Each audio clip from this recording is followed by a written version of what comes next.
Hello ನಮಸ್ಕಾರ, ನೀವು ನೋಡ್ತಾ ಇದ್ದೀರಾ ಇಂಡಿಯಾ ಫಸ್ಟ್. ನಾನು ರಕ್ಷತ್ ಶೆಟ್ಟಿ. ಈಗ ಹೆಡ್ಲೈನ್ಸ್. ಯುದ್ಧದಲ್ಲಿ ಇಸ್ರೇಲ್ ಜೊತೆ ಸೇರಿ ಅಮೆರಿಕ ಕೂಡ ಇರಾನ್ನನ್ನ ಛಿದ್ರ ಮಾಡ್ತಾ ಇದೆ. 6 ಮಿಲಿಟರಿ ಏರ್ಪೋರ್ಟ್ಗಳನ್ನೇ ಇಸ್ರೇಲ್ ಧ್ವಂಸ ಮಾಡಿದರೆ ಅಮೆರಿಕ 3 ಪರಮಾಣು ನೆಲೆಗಳನ್ನು ಉಡೀಸು ಮಾಡಿದೆ. ಮಧ್ಯರಾತ್ರಿ ಆಪರೇಷನ್ ಹ್ಯಾಮರ್ನಿಂದ ಇರಾನ್ಗೆ ದೊಡ್ಡ ಶಾಕ್ ಕೊಟ್ಟಿದೆ ದೊಡ್ಡಣ್ಣ.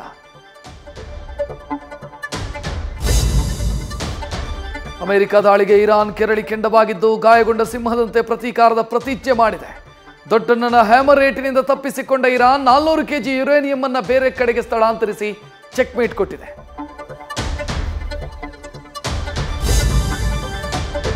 ರಾಜ್ಯ ಕಾಂಗ್ರೆಸ್ ಸರ್ಕಾರಕ್ಕೆ ವಕ್ರದೆಸೆ ಶುರುವಾಗಿದೆ. ಮನಿ ಕೊಟ್ರೆ ಮನೆ ಅಂತ ಬಾಂಬ್ ಹಾಕಿದ್ದ ಶಾಸಕ BR ಪಾಟೀಲ್ ಬೆನ್ನಲ್ಲೇ ಮತ್ತೊಬ್ಬ ಕೈ ಶಾಸಕ ಸಿಡಿದೆದ್ದಿದ್ದಾರೆ.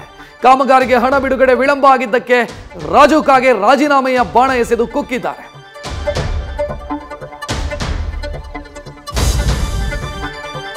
ಐಶ್ವರ್ಯ ಗೌಡ ವಂಚನೆ ಪ್ರಕರಣ ಸಂಬಂಧ ಇವತ್ತು ಮಾಜಿ ಸಂಸದ DK ಸುರೇಶ್ ಇಡಿ ವಿಚಾರಣೆ ಎದುರಿಸಿದ್ದಾರೆ. ಇದಕ್ಕೂ ನನಗೆ ಸಂಬಂಧ ಇಲ್ಲ ಅಂತ ಹೇಳೋ ಜೊತೆಗೆ ಇಡಿ ನಡೆಗೆ ಆಕ್ಷೇಪ ವ್ಯಕ್ತಪಡಿಸಿದ್ದಾರೆ.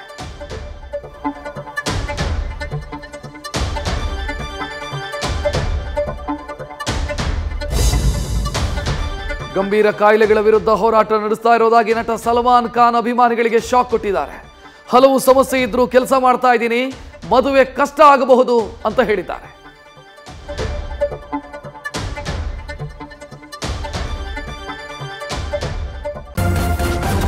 ನ್ಯೂಸ್ ಫಸ್ಟ್ ನಿರ್ಭೀತಿಯಿಂದ ನಿಮ್ಮ ಪರವಾಗಿ.